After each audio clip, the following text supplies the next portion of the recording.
Championship season. The car's on their second green flag warming up lap just to try and build the temperature into these control Dunlop slick tyres that all of the cars run.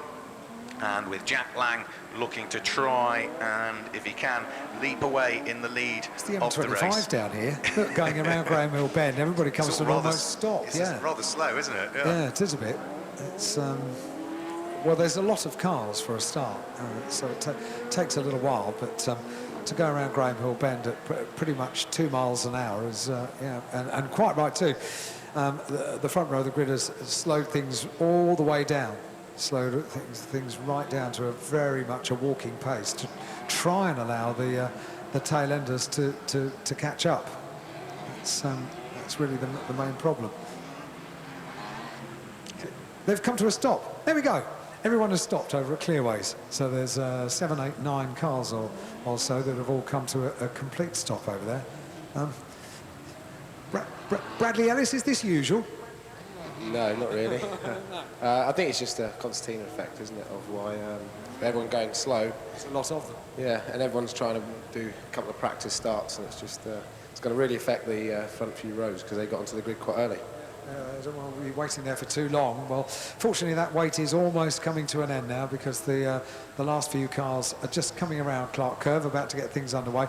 Bradley Ellis, he never fails to get excited before the start of the race. He's got a connection with Mark Richards on the inside of row 2. He's looking after him, and he's a good tip apparently from Bradley. I believe Bradley. Here we go. We're about to get racing underway. Yeah, let's wait and see because the final row of the grid is coming into position now. Steve Burgess leads the championship coming into this weekend from Mark Richards, and well, we find Steve Burgess on the third row of the grid, Mark Richards on the second row of the grid. The green flag's been waved at the tail end of the field. The red light is about to come on any second now, which it does. Jack Lang on pole position. The green car of Tony Wells alongside. A little bit of creeping from Brian Caldwell. Tony Wells gets nowhere when the lights go out. It is a good start from Jack Lang, but a fabulous start from Brian Caldwell, who just appeared to be creeping a little bit in the early stages, but it is going to be Jack Lang, whose orange car is able to reassert himself back into the lead of the race as they head up towards Druids for the first time. Jack Lang leads, Brian Caldwell's there in second place.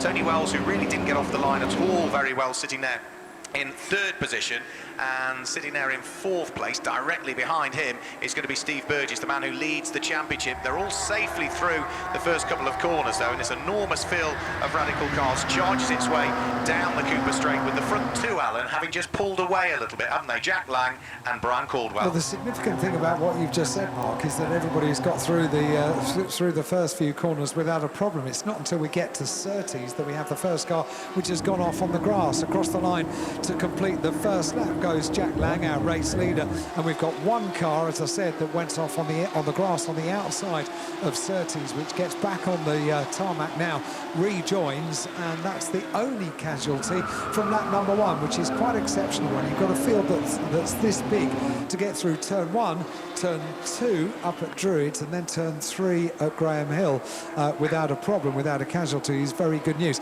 Sadly, lap 2 is not the same story. No, I think that we did have a spin also midway in the middle of a pack for Peter Tyler, I spotted as well. We've got one in the gravel trap up at Paddock Hill Bend. Again, I have a feeling I know who the car is, but a quick gaze through the binoculars will hopefully confirm the number as being number 78, which is the car that I thought was one of a couple of possibilities that was there. And that car is the car of Lewis G. So that's a car that also had a trip into the gravel in qualifying this morning. So yellow flags at Paddock Hill Bend, no overtaking. Out front and leading the race is number 7, Jack Lang. Brian Caldwell with him in second position. The relative gap between the two of them was almost a second as they came over the start-finish line. We've still got sitting there in third place the light green car of Tony Wells, and it's Steve Burgess in fourth position. Fifth position is John McLeod, and completing the top 6 at this stage is Mark Richards. So started third, he's dropped to 6, but has still got time to try and pick the places back up again as they're about to come through and conclude lap number 3. Over the start-finish line now come the former BRDC Formula 4 racer Jack Lang leads. He's got a better advantage this time as well, hasn't he, as he comes across the line. The advantage almost 1.3 seconds between himself and Brian Caldwell in second place. Wells in third, Burgess in fourth. Everybody else coming through now as the lap number 3 is completed. Just saw, I think, a little bit of bodywork flying coming across the start-finish line there. There's there are quite a few gaggles of cars running very, very close together, so I think it might be inevitable that a little bit of contact may well be made at various stages during this race. But at the moment, for the by and large, for the most part, it's been pretty clean as they go two abreast down into Graham Hill Bend. That's quite not so clean. Getting off better out of that is the number 46 car, which continues on its way, but certainly slowed down significantly in losing a couple of places. There is the number 8 car of Mark Hignett that gets back on the circuit and rejoins and sets off on his way and goes round again. So he goes round at Surtees. It's not been a good lap. This is a lap to forget, isn't it? Goodness me. And a safety car is required because we've got that car beached in the gravel over at the bottom of Halewood Hill. And we've also got now coming across the line the number 8 car, which has had a couple of rotations on that last lap. So maybe time to take stock and to breathe for a moment. Yeah, absolutely. So it wasn't a great lap at all, was it, for Mark Hignett? It all started really with just a little bit of contact between himself and one of the other competitors, which sort of initially spun his car around, and then just as he recovered, he had that other moment, as you described, Alan, up at Surtees corner. So the safety car is out there. That will bunch the field back up again. Well, who does this help and who does it not help? Well, it certainly doesn't help the front two, does it? Because Jack Lang and Brian Caldwell had built a little bit of a margin, hadn't they, between themselves and the back behind, and all of that is going to be eroded as the safety car now heads out onto the circuit through the back gate to the Grand Prix paddock, and we'll sit and wait for the field of cars on the Cooper Straight before we can then hopefully sort out the errant cars that have strewn themselves, the odd one or two, around the Brands Hatch Indy circuit. The clock will continue to tick, of course, whilst all of this is going on, so there's just under 12 minutes of the race to go. Jack Lang leads, Brian Caldwell second at the wheel of car number 66. Third is number 3, Tony Wells. Fourth is number 2, Steve Burgess. Fifth is number 14, which is John McLeod. Sixth is 52, which is Mark Richards. Seventh is number 23, which is Jason Rishover. Eighth position is number 57, which is Brian Murphy. Ninth place is 28, which is Elliot Goodman. And completing the top 10, that's where we see car number 11 that sits there, which is Aaron and Lee Bailey's car. And in this race, it's being driven by Aaron Bailey. That's the top 10. Yeah, so after dissecting who this is going to be an advantage to, having the intervention of a safety car, and who it's going to be a disadvantage to, well, Jack Lang at the front, he did have a gap, and he was building on that gap, albeit by tenths of a second at a time, but certainly he was able to get an advantage over Brian Caldwell, which at the restart, of course, is going to be back down to nothing once again. So we shall wait to see what happens at the restart. We've got just under 11 minutes of the race remaining, still under safety car. For those of you listening up and down the country, and maybe even in different parts of the world as well, the sunshine has just peeked through the clouds here at Brands Hatch. It's still pretty chilly ambiently, but the sunshine is out, and it's a mid-May sunshine, so there'll be some heat in that as well. So it may well change conditions down there on track as the BMW heads its way out of Graham Hill Bend along Cooper Straight down towards the left-hander at McLaren. The lights are still on the BMW safety car as it turns through the left-hander, and the race leader just behind in the all-orange machine of Jack Lang weaves the car from side to side, going through Surtees, through Clearways. Now he's not weaving the car going through Clearways, but will recommence doing that, coming out of Clark Curve onto the Brabham Straight to try and keep as much heat as possible in the tyres. Up towards the line comes the BMW safety car. Across the line it goes, still with the safety car board out, so one more lap at very least behind the BMW. And Jack Lang, Brian Caldwell in first and second places just behind. Weave from side to side into Paddock Hill Bend. Yep, so they're weaving from side to side, trying to keep the temperatures in those Dunlop-controlled tyres that they all run. The slick tyre, of course, they'll be on and off the brakes as well, so as to make sure that they maintain the braking temperature and allow the heat to radiate out from the brake disc into the wheel rim itself, and then, of course, keep that tyre warm from there on. So 9 minutes of this first race still to go. So the cars that we've lost Lewis G's car into the gravel trap there at Paddock Hill Bend. Another car that we lost as well was David Simpson's car, which also did not come through. So they're the two cars that have gone missing. And with the safety car now with its lights extinguished heading down the Cooper Straight, it means that the safety car is in this lap, and Jack Lang is backing the pack up. The safety car is about to turn its way into the pit lane, and when is Jack Lang going to apply the throttle? Once he decides to go, he's got to go. For the moment, he's just weaving from side to side, and any second now, here we go, Jack Lang gets the race back underway. It's been a good restart from Jack Lang, not quite as good from Brian Caldwell in second position, who finds himself under a little bit of pressure from Tony Wells. But as the race gets back underway, no overtaking until they reach the start-finish line. Jack Lang leads the race. Brian Caldwell's there in second place. Then it is Tony Wells who sits there in third place under pressure from Steve Burgess, who gets good momentum this time coming out of Paddock Hill Bend. And the red car number 2 in fourth place, starts to close right up onto the coattails of Tony Wells. Well, Steve Burgess has done a good chunk of winning so far this year. He missed out on the overall championship by a whisker last year and is now looking to try and haul himself into the podium places here, hot on the heels of the green car of Tony Wells that sits there in third place at the wheel of car number 3. But Steve Burgess can't pick his pocket just as yet, Alan.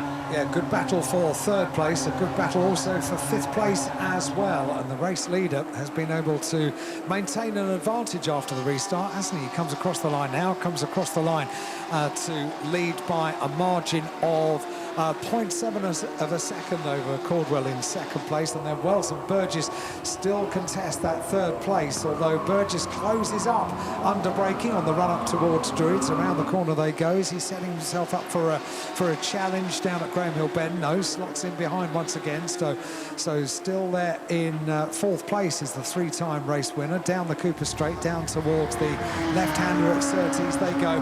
This is the closest battle within the top few places. This battle for third place, mounting a challenge there, just has a look down on the inside as they go into Clearways. Through Clearways they go up towards Clark Curve. Is he setting himself up maybe for a challenge at Paddock Hill Bend? Across the line they'll go. This the third place battle, great battle it is as well, and Burgess slots in behind once again, so still there in fourth place, but putting Wells under a huge amount of pressure. Goodness. Yeah, absolutely. At the moment, though, Tony Wells has not made a mistake. Just make sure that he keeps the car positioned exactly where he needs it. That's going to make it almost impossible, really, for Steve Burgess to try and wiggle his way through. We did also have another shuffle in the order down towards the bottom of the top 10.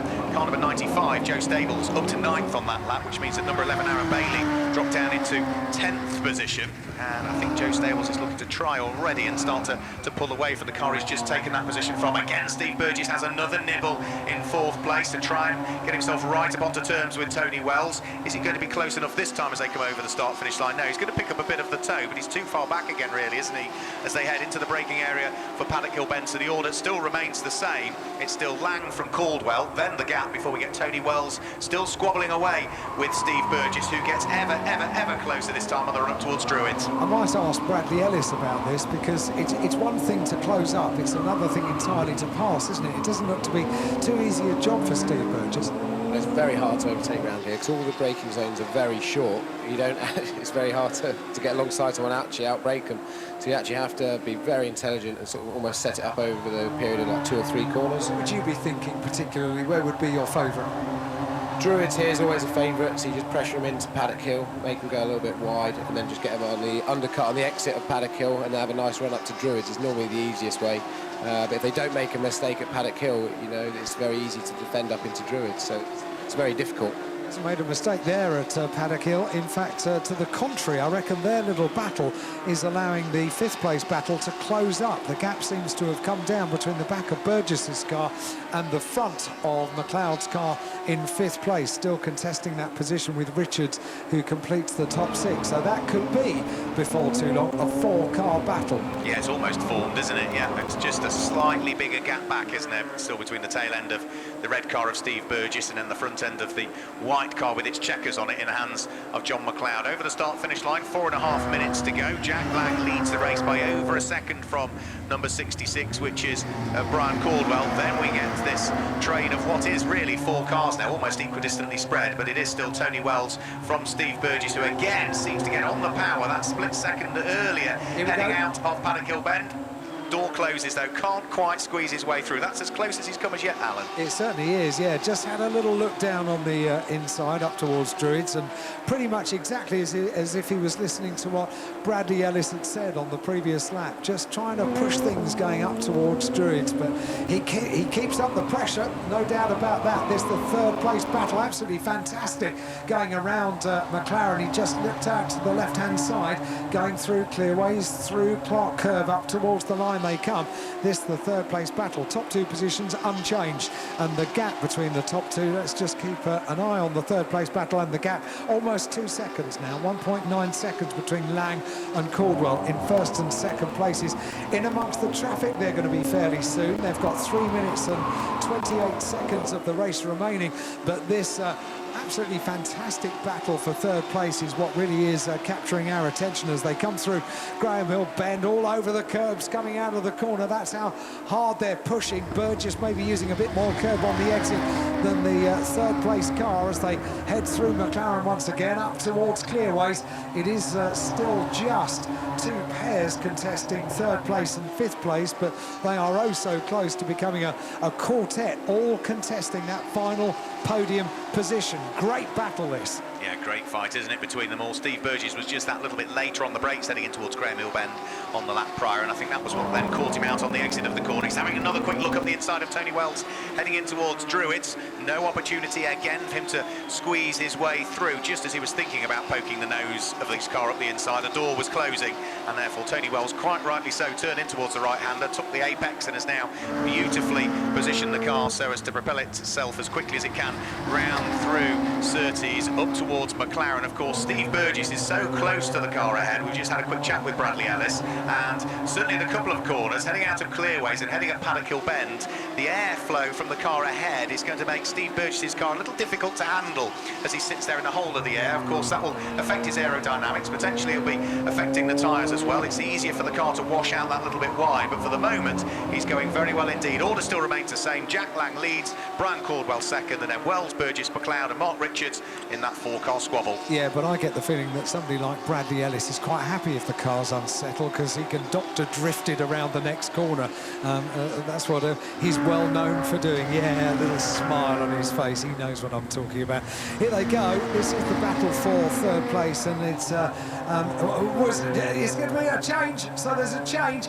Just jigs out, makes the most of the traffic, does Burgess, and takes the place away from Tony Wells coming into Clearways. And that was just really capitalising on the fact that there was traffic in the way, was able to make a very decisive move. And I was wondering whether it was going to cause all four of them to close up together and for it to be a quartet. It very nearly is a quartet, but in a different order, because finally all of that pressure has paid off and Burgess is up into third. Yeah, now he's up into third place. He's already starting to put a little bit more daylight between himself and Tony Wells, who is now in danger of falling into the clutches of John McLeod, who's still got the black and white car of Mark Richards, number 52, breathing down his neck. So they turn their way through the left-hander at Surtees, up towards the right-hander at McLaren. No opportunity there for Mark Richards to sneak his way through it ahead of the number 14 machine in the hands of John McLeod. As over the start-finish line to start what should be the final lap of the race goes Jack Lang, leading by 1 3/4 seconds from Brian Caldwell.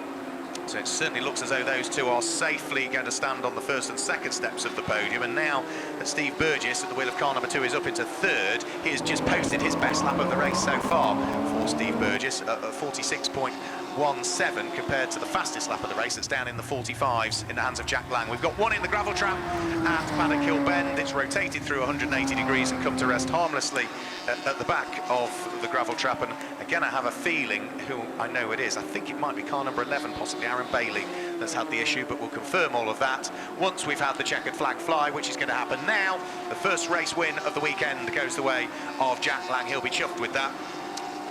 Brian Caldwell comes through in second position. Steve Burgess is there in third place. Tony Wells is in fourth position, just ahead of John McLeod, who finishes in fifth place, chased all of the way to the start-finish line by Mark Richards, who completes the top 6. Cheers, Bradley. Seventh place goes the way of car number 95, which is Jason Richards. Richard Stables. 8th position is number 23, Jason Rishover. 9th place is Aaron Bailey, so it's not the car in the gravel trap there at Paddock Hill Bend. And completing the top 10 is car number 28, which is Elliot Goodman. That gives you the order of the top 10. The car that's in the gravel is Brian Murphy's car number 57, that's gone into the gravel trap there at Paddock Hill Bend. So Jack Lang claims the win. We saw Jack finish on the podium in the middle of the two races at Snetterton. He's had what so far in the championship, 2 5th places and 1 3rd place, but that is his first race victory in the Radical Challenge this year, and as he's new to the championship this year, well, of course it will be his first race win in a Radical as well. So the cars will make their way down towards the bottom of the pit lane, and Alan Hyde will be on hand, ready to receive our drivers, and it's going to be a very wide smile, I would imagine, on the face of Jack Lang. Here we go. One is Steve, after working hard during that race. Looking forward to having a chat to them, and all 3 of them are here. And who's going to make the presentation, Joe? Amanda Abbott is going to make the podium, championship coordinator. So, Amanda, onto the podium, if you please. There we go. We just undo the door at the rear of the podium and get the drivers onto the podium in reverse order. In 3rd place, Steve Burgess. What a race it was. Really putting the pressure on, kept us enthralled race long to take that 3rd place. And there's the bottle of bubbly. In 2nd place, Brian Caldwell onto the podium. Well done, Brian. Congratulations. Onto the 2nd step of the podium he will go. And then we're going to have a very happy first-time race winner, Jack Lang, on the top step of the podium. Well done, Jack. Congratulations. Gets a big cheer from over the other side of the circuit. Gets his I Love Brazil champagne as well. Well done, guys. Are we having photographs over there? We are. So bunch up together maybe on the top step of the podium. We could get a nice tight picture of all 3 of you. That's it, front and centre. Big smiles. And I'm pretty sure they're not going to spray the champagne. They'll save that for a little bit later on. Jack, let's pop down and have a chat to me if you would. I'm thinking mainly 2 elements of the race that were absolutely critical. First of all, the first start, the proper start, and you were sat there on pole position for quite a long time, weren't you? Yeah, just need to get tyres as warm as possible, get the rears warm, and just waiting for everyone to get on the grid, and then got so much wheel spin at the start, and Brian nearly got me off the line. So yeah, it was. I think there were quite a few that got a bit of wheel spin because you were sat there for so long. Presumably you lost a bit of tyre temperature, did you? Yeah, I think so. We're probably there for 2 minutes waiting for all the others. So Well, it felt like 2 minutes. yeah, it felt like ages. Yeah, it did. Well, well done on the first win. The other important point was the restart, of course. Yeah, had to keep it lit then. Yeah, I was just keeping the tyres warm. When I saw the safety car lights out, I took a wide line and then just floored it, and hopefully he was a couple of car lengths behind, and he was, so I was able to not defend. Well, it worked. Who are these people over here? The family? There's Ollie and Neil, which are my drivers, my junior team. Then there's Bradley, Harry, and my mum and dad and other friends as well. So Fantastic. Well done, Jack. Many congratulations. Brian, tell us about your start as well. You were brisker off the line, weren't you? Yeah, I got a good start. I was fairly happy with that, and Jack didn't get the traction, so if I could have just got past, maybe I'd have held him at bay, but, you know, he was just too quick. Couldn't really make any ground on him. The sort of pleasing bit for me is I could see Tony and Steve scrapping behind me, of course, which gave me a little bit of comfort behind. So what's involved there? Just a brief look in the mirrors, just to make sure that they're still busy with each other? Yeah, and I could see them fighting, and I was gapping them a little bit, so that took the pressure off me, which was a non-eventful but quite pleasant race, really. Yeah, super work, Brian. Thank you very much indeed. Steve, you kept us enthralled during that race because you really have to pump up the pressure on him, didn't you? Yeah, I felt like I had the pace over Tony, but, you know, there's a couple of places where I could pass it, try and inside into Druids or sort of out of Surtees into Clearways on the inside there. That was just a situation that presented itself. You couldn't have planned that. Yeah, I was struggling, you know, I was running out of options, and then I saw a few back marks in front, and I had my fingers crossed that, you know, it might work in my favour, and it did. Super work. Thank you very much indeed. Super race for all 3 of you. Well done to all 3 of them, to our winner, Jack Lang, in 2nd place, Brian Caldwell, and Steve Burgess in 3rd place, which is our first podium of the day for the Radical Challenge.